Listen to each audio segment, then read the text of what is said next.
saints and angels, we bow before your throne. All the elders cast their crowns before the Lamb of God and sing. All the saints and angels, we bow before your throne.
are worthy of it all. For from you are all things, and to you are all things. You deserve the glory. You are worthy of it all. You are worthy of it all. For from you are all things, and to you are all things. You deserve the glory.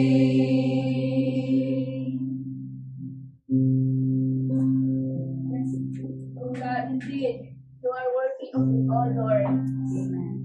Indeed, you deserve all the glory. Indeed, all the praise belongs to you, God. Lord, we invite you to sana nandito, God. Ang ikaw po yung nakapasa. Acknowledge your presence, Father, Son, and the Holy Spirit. Lord, I pray that there will be the greatness will happen tonight.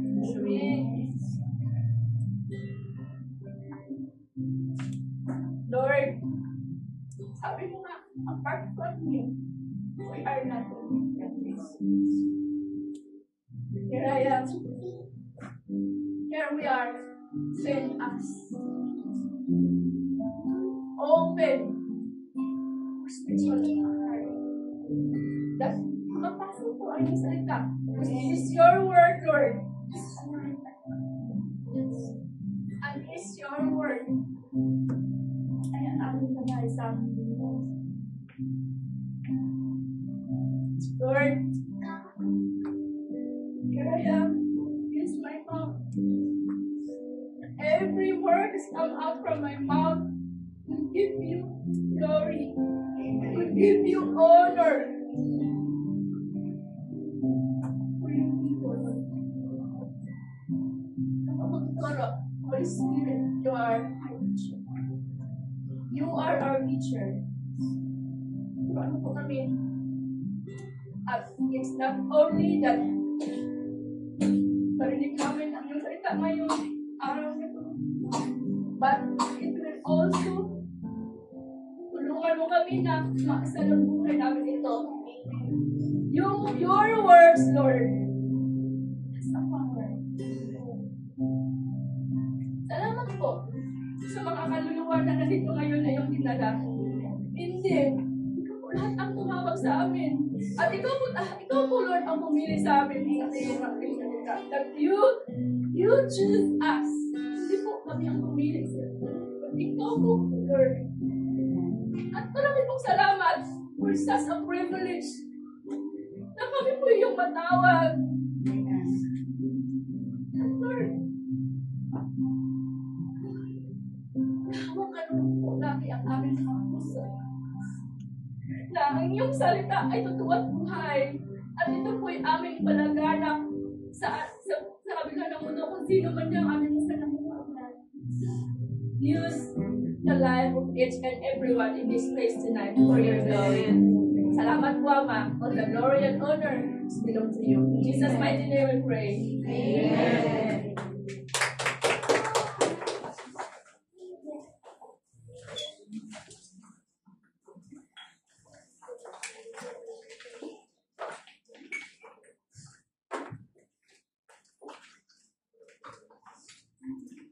You have 2 minutes, those little.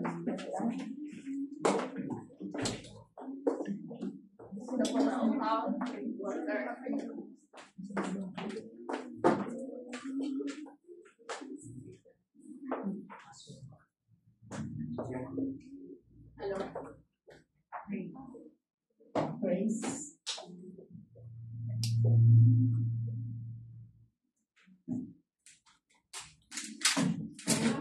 naman. Lord, no? Kaya ko wala si Lord sa.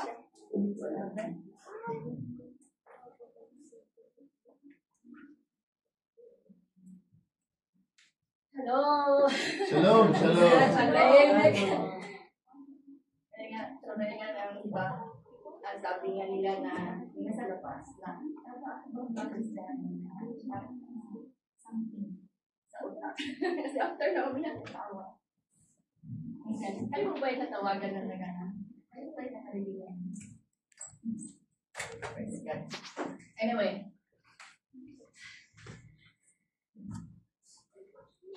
Yan. Meron pa bang nasa labas? Sabi tayo pa bang nasa labas?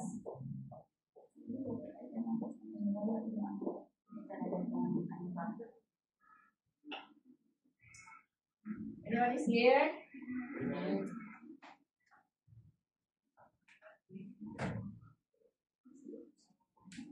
Yeah.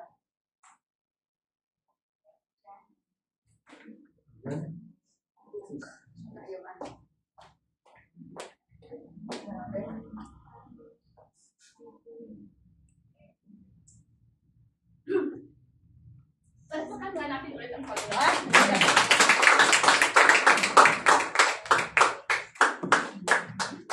At sabi dun sa katabi niyo, sinabi ko naman siya.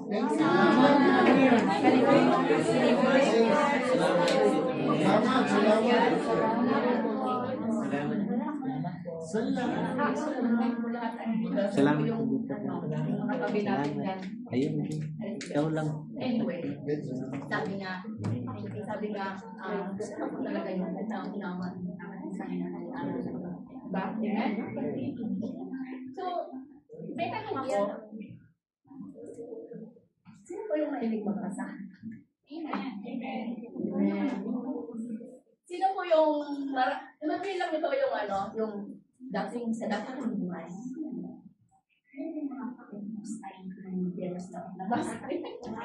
Marami. Sira na kami kamata. Nakakakila pa nga. Saka yung litlit, iba dati, pa yun, yung mga dala, yung mga tapos meron ng yun na yung litlit kasi yung podcast. Grabe no? Grabe no, nagulat talaga natin ng panahon yun, nang pagbabasa ng mga ganon. Grabe. At ako, I'm one of those, and mga telenovela, mga ganon, di ba? But isipin niyo po, yung mga bagay nyo, walang kabunuhan. Ano ba ang nagiging natin doon? Lahat lang nagustuhan, may insap ka, hindi tama, na-inground ka sa tama. Diba? So, grabe, naisip ko yun. Tapos, ngayon, na naging na tayo, naging Kristiyano na tayo. Ano pa ang papabiyakan na natin? Sino po rito ang nakabasa na ng Bible? Amen. Praise God.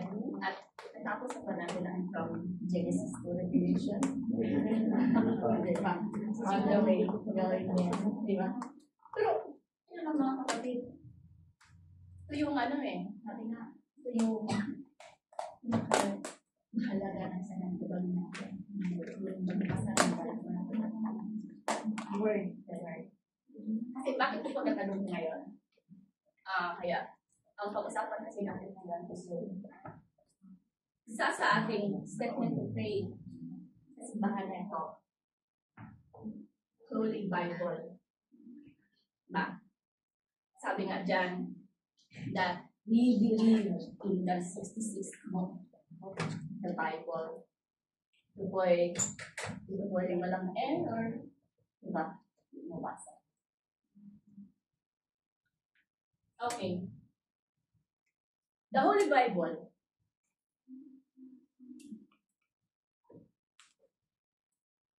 Kaya po siya, of course, kasi mas the word of God. Pag sinasabi po natin, what comes in our mind, pag sinasabi natin, Holy Bible, ano po yung pumapasok sa isip natin? God. Amen. Ano na pasok sa isang and it's not about that Word of God. The Holy Bible is our manual of life. This is our manual of life. Okay. Pag yung sasakyan ko, nakikita niyo, yung tabo yan. Pag yan po ay nasisira, dadalhin ko ba siya sa Suzuki? Personal. Dadalhin ko siya sa bibili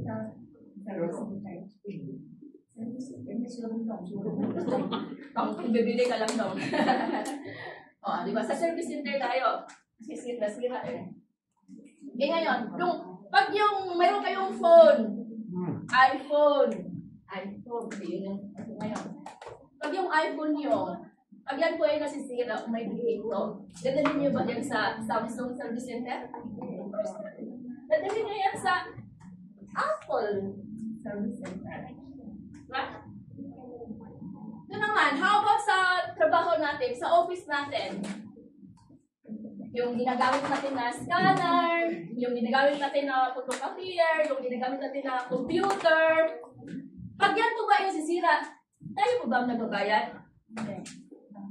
Ang company, di ba? Ang company po ang nagbabayad. Pag-aari man yan ang company. So, ngayon, yun sa atin. Tayo ngayon tayo. Sino po ba ang nag-create sa atin? Sino nag-create sa atin? Lord. Si Lord. So, ibig sabihin yan, pag may sira sa atin, saan tayo balik? Saan tayo pupunta? At saan magkita yung si Lord? Amen. Amen. This is the word in the Holy Bible. This is our manual of life. Amen? Praise be to God. So, on having said that Lord, yung creator natin, yung may-ari sa atin, at alam natin na kung masira tayo dapat kay Lord, tayo punta, tayo ba yung ginagawa natin? Diba? This is our challenge eh. Alam natin na yan si Lord, parang, ay, okay lang, yan si Lord. Parang ano tayo yung sa atin.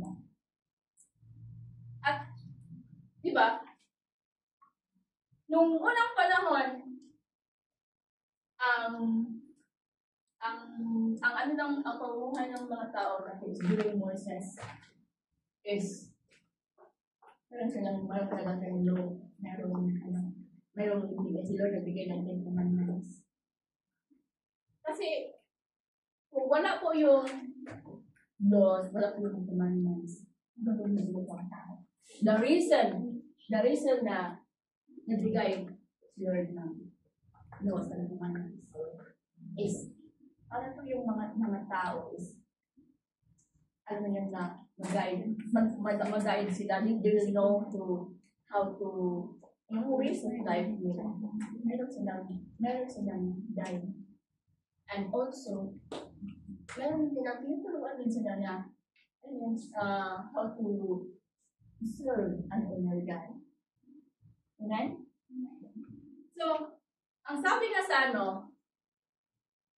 Genesis, diba? Sabi natin, si God is nag-create sa atin.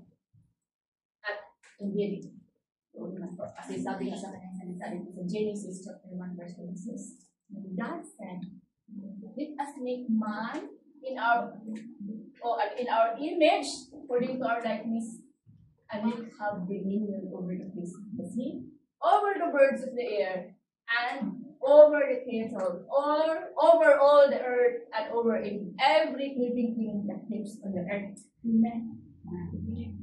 Diba? It's very clear that God ang mga sa atin. Hindi po tayo yung lahi ng mga apes, mga ube na sinasabi natin, di ba? Darwin's theory, mga ano yun, di ba? At ang sabi dito, God said, let us make man. Let us. This is capital letter, meaning let us. It means that God is the Holy Trinity. Is God the Father, the Son, and the Holy Spirit. Let us. So it's already existing. The Holy Trinity is already there. Already existing. It's us din. At hindi lang din ka basta-basta na as made man in our image. According to our likeness. Praise the Lord. Yun yung natutuwa niya na kamalis tayo ng Panginoon. At not like that. Kasi sabi niya, let them have dominion. When he said dominion in other translations, let have a rule over. You reign over, you know, or in other is complete authority. Imagine that, hindi lang tayo nilikha ng ating Panginoon, but binigyan ko na tayo ng complete authority to rule over the fish of the sea, over the birds of the air, and over the cattle. So, may sabihin, hindi tayo natatakot nito. Sino bang may kinakatakutan nito na animals?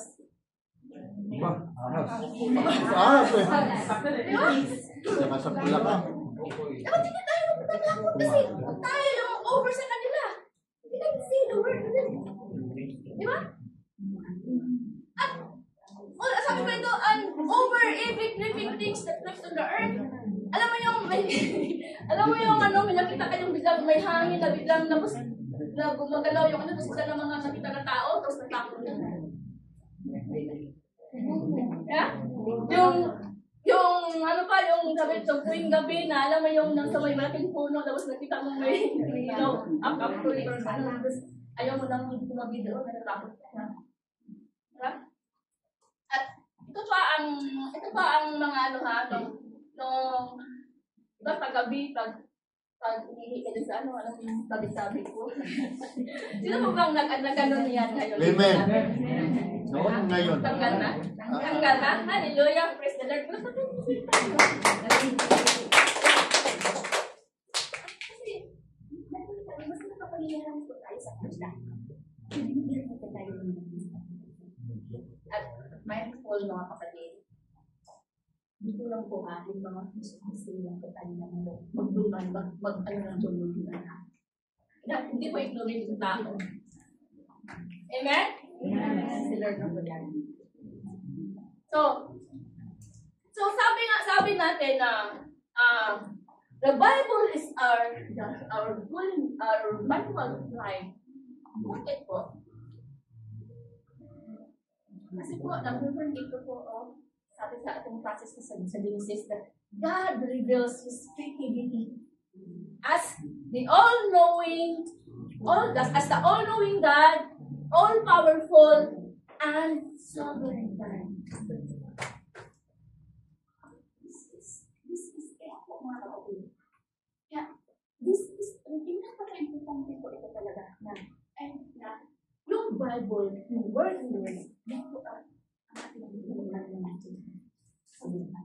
Kasi, as God is an all-knowing, mga, tapos na ginawa na kasi niya lahat At alam niya kung ano ang mangyayari in the future. At lahat yan is makikita natin sa Bible. Dati, hindi ko talaga ito alam Hindi ako nagbabasa ng Bible. May Bible ako maliit na Never po yan. As ng Bible. Praise be to God sa pamilya na to. At nanggaling din. Kasi, mga kapatid, ito ko bumaya pa sa inyo. Magbabago ka talaga. With the word of God. Amen? At ito pa. The Holy Bible is God's breath. God's breath. Alam ko malalagas yung ito, di ba? Ang sabi nga dito, dito makita sa 2 Timothy chapter 3, verse 10. Pwede pa natin basahin. Sabay-sabay po tayo. Praise. All scripture is God's word and is useful for teaching, rebuking, correcting, and training in in righteousness, so that the servant of God may be thoroughly equipped for every good work. Amen. Praise God. So, sabi dito that all scripture is God's breath and breath. And for what? This is ito yung mga purpose ito. You are reading the Holy Bible. God is breath. You are talking to God. Amen. That's Him. Sabi nga, okay, masasabi natin na, ang sabi pa din dito is, siya is the author of the Bible. Sabi, paano po nangyari yan? Di ba? Ang author niyan is sila Moses, silang David, silang paano po nangyari yan? Totoo po yan, they are the author. But, as what it says here, about 40 different human authors contributed to the Bible, which was written over a period of about 1500 years. So, kilala natin, no? So, the authors were kings, kilala natin yun, the fishermen, the government officials, farmers, shepherds, and doctors. Totoo po naman yan. But, ang sabi is, this is God's breath. They are people, but they are heaven by the Holy Spirit. But yung Spirit din po ang nagano sa kanan. And the Holy Spirit is that from the Lord. Okay? Now, the Holy Bible, I do believe na alam po natin lahat ito. It has 66 books and it's divided into 2 parts. The Old Testament, alam po natin lahat ito. Amen? Amen. Praise God. Okay. So, sabi nga, the Holy Bible is useful. Yeah, like this. Sabi nga, because all scriptures is God's breath and is useful for teaching.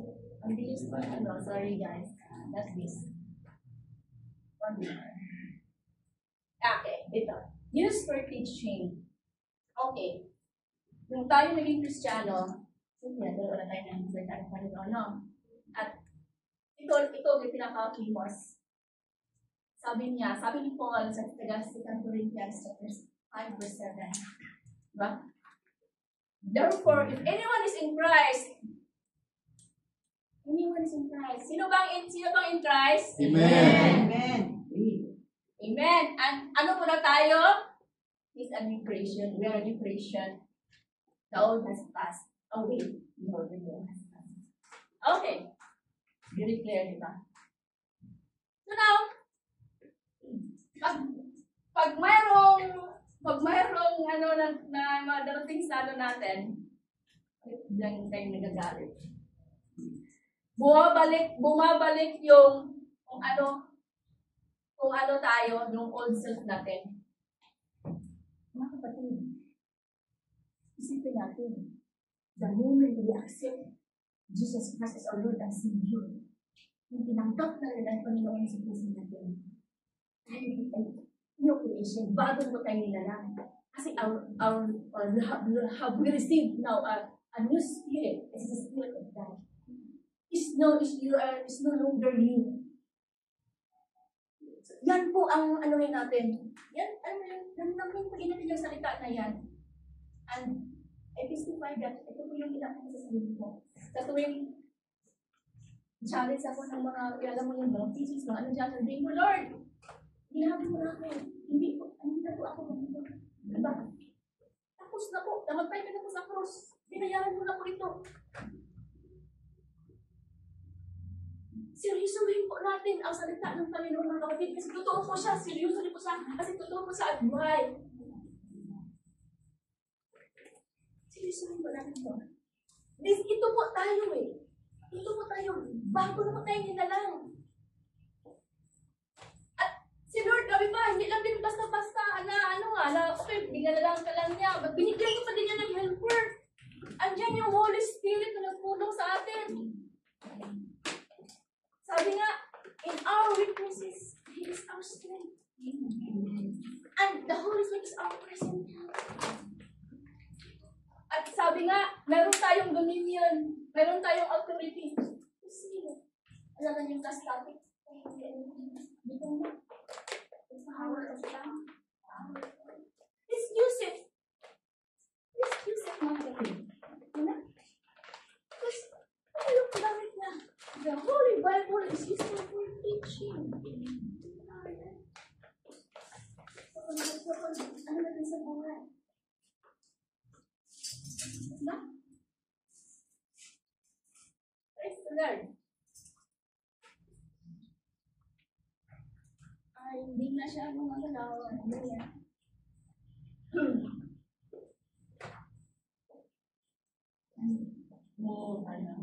Okay. Praise God. So ano pa? Ano pa ang gamit ng Holy Bible? Sabi dito, yung the Holy Bible is useful for rebuking.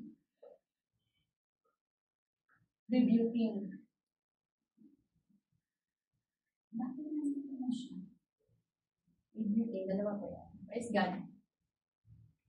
Ito po, gamit ko nga pati. In myself, I experienced this. I encountered this. Okay. The Holy Bible is useful for rebuking. Ang sabi dito, the eyes of the Lord are in every place, keeping watch on the evil and the good. I have a testimony in this book. Kasi sabi ko nga kanina, the word of the Lord, it really seriously, totoo na talaga. Umibigos, nilagay sa akin. Talaga sinabis naman sa akin. You know what? I have the experience, I have the testimony that really God rebuked me. During that time when nag-aral ko ng salita ng Panginoon, when I read this verse, when I explain this verse, alam mo ba na that time, parang matutunan. Bakit po? Because I admit and I confess that hindi na po akong tao lang. I was fall into a wrong religion. Not